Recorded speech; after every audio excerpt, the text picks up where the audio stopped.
Bonjour mon frère, ma sœur, j'espère que tu vas bien par la grâce du Seigneur. Me voici devant toi ce matin avec une parole, une pensée et une prière. Nous sommes au deuxième jour de notre thème intitulé « Les principes de la restauration ». Et durant cette semaine ainsi que la semaine prochaine, nous en verrons en tout 10. Et cela s'adresse à toute personne qui se sent abîmée, toute personne qui se sent détruite dans un domaine de sa vie ou peut-être dans toute sa vie, toute personne qui a besoin que Dieu le restaure, le rebâtisse, qui lui redonne cette chose-là qu'il avait perdue, qu'il le restaure à sa situation initiale, qui lui redonne cette joie et cette paix, qui lui redonne cette force qu'il a perdue. Mon frère, ma sœur, il est important que tu puisses comprendre ces principes-là parce que ce sont des choses que tu dois mettre en place, c'est des choses que tu dois comprendre et c'est des choses que tu dois assimiler pour être sûr d'être restauré par notre Seigneur. Alors, hier, comme premier principe, nous avons vu une chose importante, sachant que nous sommes, durant ces 2 semaines, sur l'histoire de l'enfant prodigue que nous connaissons et que nous avons vu durant le premier jour. Et nous avons vu hier, au verset 17, la parole de Dieu nous disait qu'il se mit à réfléchir en parlant de l'enfant prodigue et se dit « Combien d'ouvriers chez mon père ont du pain en abondance et moi, je meurs de faim ?» Première chose que nous avons vue, premier principe, c'est qu'il n'y a pas de restauration sans perte. Il n'y a pas de restauration sans perte. Tu dois être conscient que non, là, j'ai perdu quelque chose. J'ai perdu peut-être des relations. J'ai perdu peut-être ma joie, ma paix. Je l'ai peut-être perdu à cause d'un péché. Je l'ai peut-être perdu à cause de mon style de vie. Peut-être à cause de mes ennemis. Peut-être à cause de mon attitude, de mon comportement. Peut-être à cause d'une relation. Mais je veux demander à Dieu que Dieu puisse me faire voir ce que j'ai perdu, ce que j'ai abandonné. Peut-être que c'est mon zèle. Peut-être que c'est dans ma relation avec Dieu. C'est peut-être ma vie de prière ou de sanctification, mais il n'est pas trop tard. Ma prière, c'est que Dieu te fasse retrouver ce que tu as perdu. Aujourd'hui, j'aimerais toujours qu'on reste sur ce verset 17 parce qu'il est intéressant et il nous dit une chose dès le début. Il se mit à réfléchir et se dit où il rentra en lui-même. Dans d'autres versions, c'est « il rentra en lui-même ». Dans d'autres versions, c'est « il se mit à réfléchir ». Mais dans tout ça, on voit qu'il y a une réflexion profonde, interne. Il y a quelque chose qui se passe. Ce n'est plus un dialogue, mais c'est qu'au bout d'un moment, ce jeune homme s'assoit. Deuxième point que j'aimerais te faire comprendre, deuxième principe, c'est qu'il n'y a pas de restauration sans prise de conscience de la perte. Je répète, il n'y a pas de restauration sans prise de conscience de la perte. Tu peux être conscient que tu peux savoir que tu as perdu, mais est-ce que tu as pris conscience de ce que tu as perdu?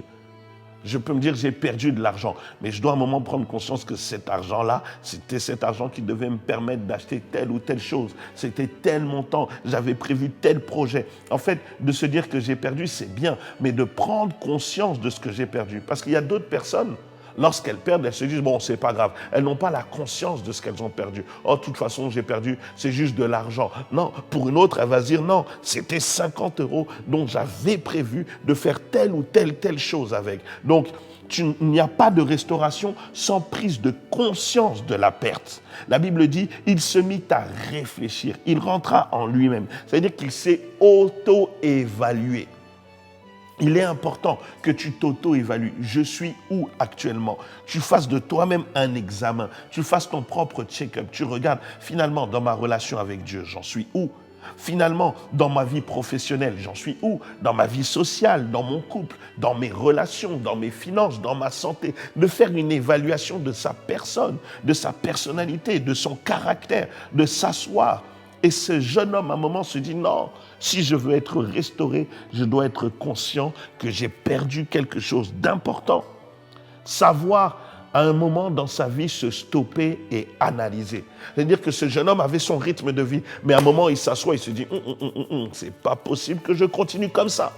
Et j'aimerais que tu puisses, à un moment, t'asseoir et mettre un peu stop. Stop un peu toutes les conversations autour de toi. Stop un peu toutes les distractions. Stop un peu toutes les activités. Et regarde où va ta vie. Regarde où tu es en train d'avancer. Se stopper et analyser sa vie, sa situation, son couple, sa famille, ses finances, ses projets. C'est important de ne pas toujours foncer tête baissée, mais à un moment de relever la tête et de se dire je prenne un peu de recul. Qu'est-ce qui se passe dans ma vie? Et ça, des fois, très peu nous le faisons. Et c'est important de le faire. Que tu aies une société, que tu aies un couple, une vie de famille, que tu sois un enfant, que tu sois un jeune, que tu sois un parent, à un moment, c'est important de s'auto-évaluer. Pourquoi? Parce qu'il n'y a pas de restauration sans mémoire. C'est important de se souvenir de ce que j'étais avant et de ce que je suis devenu aujourd'hui. Regardez, lorsqu'il y a des attentats, par exemple en France, lorsqu'il y a eu des attentats, qu'est-ce qu'on dit? La France va faire appel à la mémoire de ses valeurs. Elle va se rappeler de ce qu'elle était avant, des valeurs qu'elle a acquises et de ce qu'elle est devenue aujourd'hui. C'est-à-dire que le coup qu'elle reçoit au travers des attentats ou d'une guerre ou peut-être d'une situation critique, elle fait appel à quoi? À ses valeurs. Elle fait appel à sa mémoire collective de ce que nous étions. Et très peu, des fois, nous nous rappelons de ce que nous étions. Ce jeune homme, à un moment, se dit, je vais faire appel à ma mémoire. Je n'étais pas comme ça avant. Je ne pouvais pas manger avec des cochons avant. J'habitais dans la maison de quelqu'un. Mon frère, ma soeur, au bout d'un moment, il faut que tu puisses t'asseoir. Quand tu vois que ta vie va mal, à un moment, assis-toi, tu te dis, je ne priais pas comme ça avant. Je n'adorais pas comme ça avant. Je ne travaillais pas comme ça avant. Ma vie de couple n'était pas celle-là avant. Ma vie entière, mes relations, j'étais pas comme ça. Mon caractère n'était pas celui-là avant.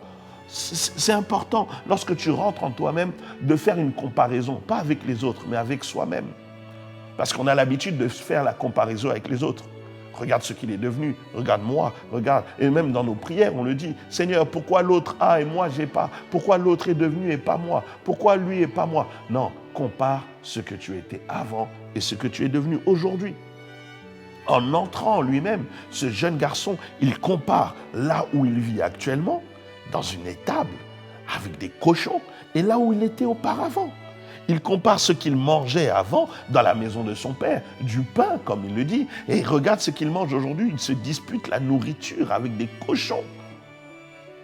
Au bout d'un moment, mon frère, ma soeur, il est important que tu te fasses une image de toi-même.